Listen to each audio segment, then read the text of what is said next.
BJP कभी भी इस्तेमाल करती है और फिर भी हम चाहते हैं हिंदुस्तान में एक दलित प्राइम मिनिस्टर को सामने लाए। आप हमको बताइए ना, पहले चिराग को बर्बाद किया, अब पारस को बर्बाद किया। नरेंद्र मोदी चुनाव जीतने के लिए दुनिया का कोई भी पाप कर सकता है। नमस्कार, मैं हूं निकुल तिवारी और आप वॉइस हब देख रहे। देखिए, आप सभी जान रहे हैं कि लोकसभा चुनाव आ चुका है और ऐसे में सहरसा में जाप supremo Pappu Yadav seat sharing पे क्या कुछ कहा है आप वो भी सुनिए। और क्यों कहा है ऐसा कि चिराग पासवान और नीतीश कुमार खत्म हो जाएंगे, क्यों कहा है ऐसा कि भाजपा बस इस्तेमाल करती है। जाप सुप्रीमो पप्पू यादव सहरसा में क्या कुछ करें, अब वो सीधे सुन लीजिए। ऐसे में सीट शेयरिंग को लेकर कहीं ना कहीं इसमें पेच फंसा हुआ है। हाजीपुर से पशुपति पास 1-5-2 कार्ड बीजेपी कभी भी इस्तेमाल करती है और फिर भी यूज एंड थ्रो। कभी भी बीजेपी किसी का, और खास तौर पर जो ये दो जोड़ी है, बीजेपी को जिन जिन लोगों ने बनाया, सबसे पहले बीजेपी को बनाने में सबसे बड़ी भूमिका बाला साहब ठाकरे की, उसके दल को इसने तोड़ा। उमा भारती, मुरली मनोहर जोशी, हिमाचल के पूर्व मुख्यमंत्री सुषमा स्वराज, अरुण जेटली, अडवाणी, गोविंदाचार्य, संजय जोशी, जिन जिन लोगों ने बीजेपी के निर्माण में अटल जी के साथ थे, चाहे अडवाणी जी हो, चाहे गडकरी हो, आप उठा के देख लीजिए कि इन दोनों व्यक्ति ने, रितंबरा हो कोई हो, उसको बिल्कुल जितने ताकतवर और बीजेपी के थिंक टैंक थे, उनको दूध की मक्खी की तरह इन्हें परेशान करके कुछ लोग मर गए।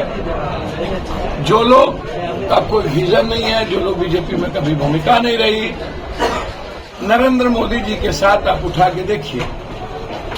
लेकिन नरेंद्र मोदी जी के बारे में मेरी मान्यता यह है, इससे कमजोर, डरपोक और इससे मजबूर प्राइम मिनिस्टर मैंने दुनिया में, इतना डरपोक है कि पुलवामा का सहारा लेना पड़ा। सर, कोई भी आदमी पुलवामा जैसे चीजों का सहारा, कभी राम मंदिर का सहारा, कभी पाकिस्तान का, कभी हिंदू मियाँ का, और अब वो सहारा क्या लेते हैं? कभी भी डायरेक्ट ये चुनाव नहीं जीता। मध्य प्रदेश में इन्होंने कांग्रेस को तोड़ा, कर्नाटक में कांग्रेस को तोड़ा, अजीत पवार जी के बेटे को तोड़ा।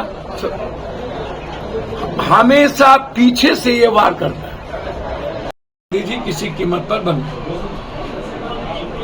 लेकिन यदि कांग्रेस की पॉलिसी हो कि नहीं भाई, पहले भी उन्होंने कहा कि कोई दलित पीएम बने, यदि सही निर्णय महागठबंधन ले लिया, उसमें उत्तर प्रदेश में मायावती जी भी हैं, और सही निर्णय यदि हम लोग ले करके चुनाव में चले गए, तो ये 150 क्रॉस नहीं कर पाए। ये आप लिखिए। पीएम का चेहरा अगर बदलता है, मायावती जी का नाम आता है, तो इससे क्या महागठबंधन को फायदा होंगे? सर, आप दलित फेस को पीएम सामने लाइए और उसको पीएम की घोषणा करिए। आप देखिए, हम चाहते हैं हिंदुस्तान में एक दलित प्राइम मिनिस्टर को सामने लाए। मायावती जी भी हो सकती है, क्यों नहीं हो सकती? खड़गे जी भी हैं, साउथ में यूपी में मायावती जी हैं। इसका देश पर असर पड़ेगा, सारे देश के दलित एक होंगे, और आप 27% को दरकिनार नहीं ना कर सकते। 23 और 27% है ना, जोड़ लीजिए। एक नरेंद्र मोदी जी परेशान आत्मा है, छोड़िए उस पर। सबको बर्बाद करने में उनकी भूमिका रही। किसी भी गठबंधन को वो सही नहीं रहने देते हैं, ये समझने की जरूरत है। आप हमको बताइए ना, पहले चिराग को बर्बाद किया, अब पारस को बर्बाद किया, किसके हैं? खुद आप देखिए, 24 अभी जैसे ही लोकसभा चुनाव खत्म होगा, वैसे ही सबसे पहले ये फिनिश करेंगे नीतीश कुमार। इनका पहला टारगेट होगा नीतीश कुमार को फिनिश कर, बर्बाद कर। आप देख लीजिए, फर्स्ट टारगेट।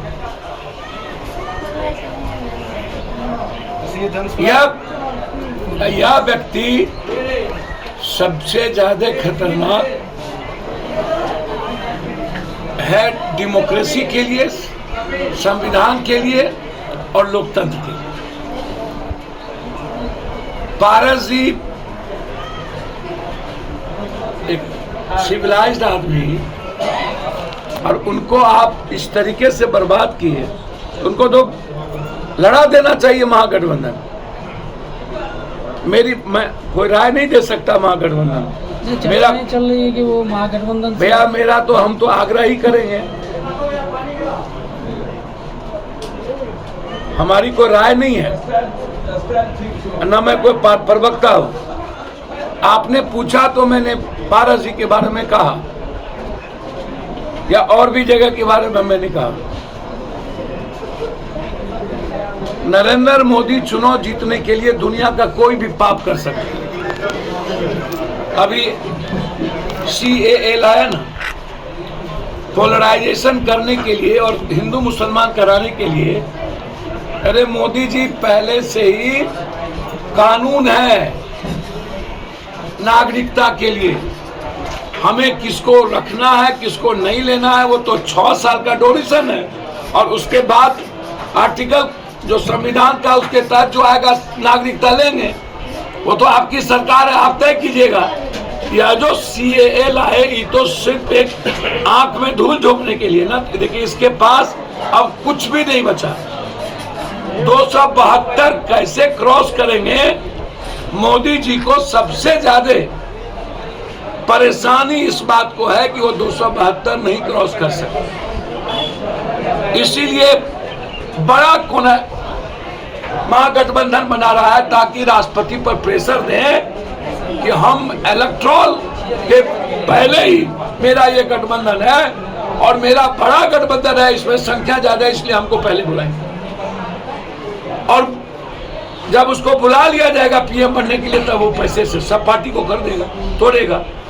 तो आपने सुन लिया कि जाप supremo Pappu Yadav seat sharing पर क्या बोले हैं, और सीधे चिराग पासवान और नीतीश कुमार पर निशाना साधा है। उनके साथ तौर पर कहना है कि भाजपा बस इस्तेमाल करती है, चुनाव बीत जाने दीजिए ना, चिराग पासवान और नीतीश कुमार कहां जाएंगे किसी को कुछ पता नहीं हो जाएगा, फिनिश हो जाएंगे। क्या कुछ कहना था सहरसा में जाप सुप्रीमो पप्पू यादव का, वो आपने सुन लिया। तो बस हमारे चैनल को सब्सक्राइब कर पृथ्वी को लाइक कर। धन्यवाद।